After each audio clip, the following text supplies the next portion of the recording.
Assalamualaikum warahmatullahi wabarakatuh. Perkenalkan, nama saya Ilham Novalanib dari kelas PCK Offering E, mata kuliah Pendidikan Kesehatan Sekolah. Di sini saya akan melakukan presentasi online dikarenakan ada gejala ini, maka kuliah diganti dengan online. Saya akan menjelaskan materi yang setelah saya cari atau telah saya pelajari,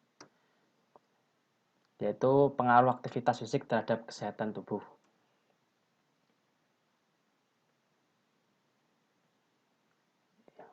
Yang pertama, apa itu aktivitas fisik? Yaitu aktivitas fisik adalah setiap pergerakan tubuh akibat aktivitas otot-otot skelet yang mengakibatkan pengeluaran energi. Setiap orang melakukan aktivitas antara individu satu dengan yang lain tergantung gaya hidup, perorangan, dan faktor lainnya.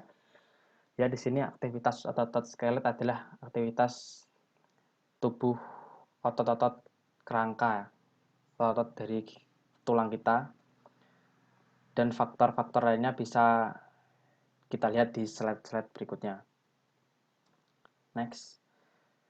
Kemudian jenis-jenis aktivitas fisik. Yang pertama, aktivitas fisik ringan. Ya, ini aktivitas fisik ringan ini hanya memerlukan sedikit tenaga. Jadi kita tidak mengeluarkan banyak tenaga, hanya melakukan beberapa gerakan-gerakan kecil ringan saja dan tidak membahayakan bagi perubahan dalam pernapasan dan atau ketahanan bagi tubuh. Saya beri contoh seperti jalan kaki, menyapu halaman, duduk sambil menyapu, mencuci gitu, aktivitas ringan. Yang kedua yaitu aktivitas sedang. Ini membutuhkan tenaga intens dan terus-menerus. Gerakan otot yang fleksibel. Jadi kita melakukan gerakan terus-menerus tapi tidak sampai kelelahan, sewajarnya kali ini. Yaitu contoh seperti berlari kecil atau jogging, kita bermain tenis meja, berenang, dan bersepeda. Tidak mengakibatkan pernapasan kita tidak terkuras kalau sedang ini. Yang terakhir adalah aktivitas fisik berat. Ya, ini berhubungan dengan olahraga dan membutuhkan strength atau kekuatan. Contohnya seperti berlari kencang, sprint, bermain sepak bola, aerobik, bela diri seperti karate, pencaksilat, atau taekwondo, dan outbound. Ini kita memerlukan intens berat. Pernafasan kita harus kuat juga, aktivitas berat seperti itu. Next. Kemudian manfaat dari aktivitas fisik.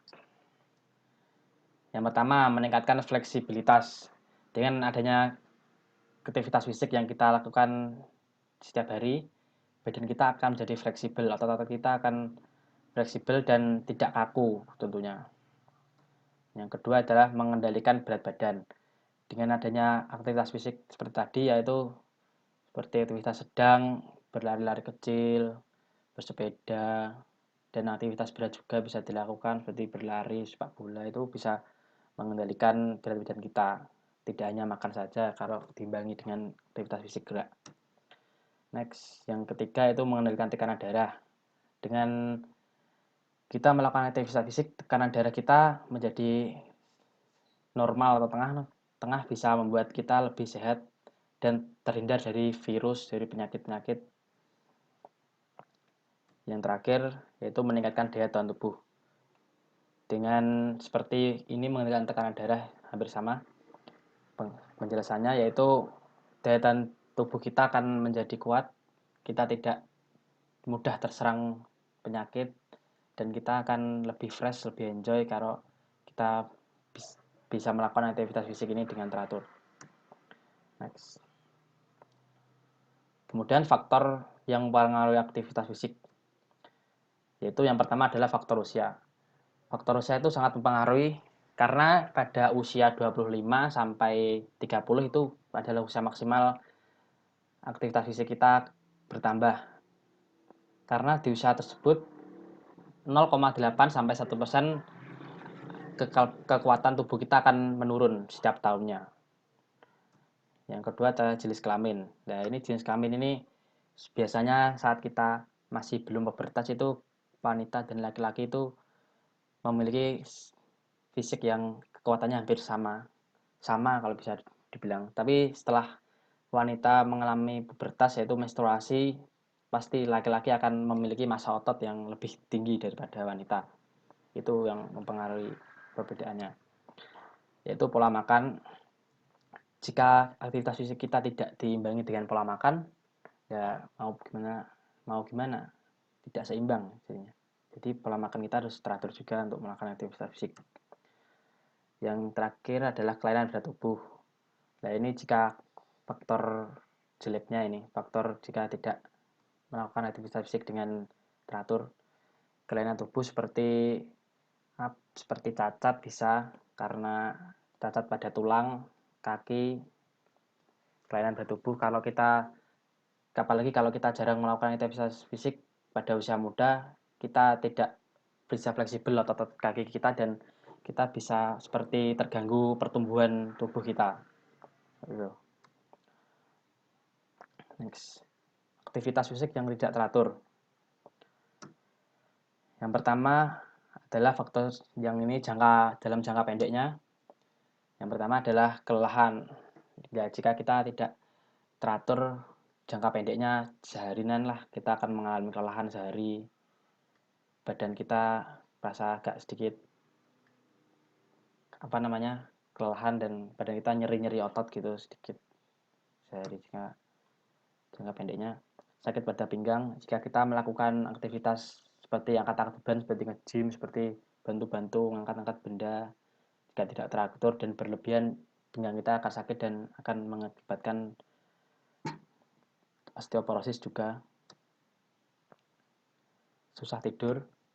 Nah, ini jika kita mengalami kelelahan dan badan kita sakit, pasti kita akan susah tidur. Dan ini sangat membahayakan bagi kesehatan tubuh kita juga. Yang terakhir adalah nyeri otot. Nah, ini berkesinambungan. Jika tidak teratur, otot-otot kita akan diserang. Nyeri, pasti badan kita akan menyeri sepanjang hari ya mestinya. Jika kita berlebihan melakukan aktivitas fisik berat, terutama ya biasanya membuat badan kita menjadi nyeri-nyeri. Next. Dan ini adalah jangka panjangnya jika tidak teratur. Yang pertama adalah melemahnya sistem kekebalan tubuh. Nah, ini jika badan kita susah tidur kan tadi yang jangka pendeknya. Nah, ini kekebalan tubuh kita akan terganggu karena kita susah tidur, kita kecapean, penyakit-penyakit pasti akan datang ke kita seperti penyakit demam, panas itu, pilek itu bisa menyerang kita jangka panjangnya. Yang kemudian adalah osteoporosis. Dan ini adalah karena kita mengangkat-angkat benda tadi, sakit pada punggung, nyeri otot itu bisa mengakibatkan osteoporosis, pengeroposan tulang. Kemudian tidak baik bagi kesehatan jantung. Nah, ini jika kita berlebihan ini bisa terjadi stroke atau serangan jantung juga ya. Sudah banyak terjadi kasus itu serangan jantung itu karena kita terlalu banyak atau terlalu memaksakan dan tidak teratur melakukan aktivitas fisik. Seperti aktivitas berat seperti tadi berlari sepak bola itu membutuhkan jantung, bisa mengakibatkan kesehatan jantung kita terganggu. Dan kemudian next. Dan ini adalah aktivitas fisik yang teratur. Jika kita melakukan secara teratur apa isinya? Kita lihat.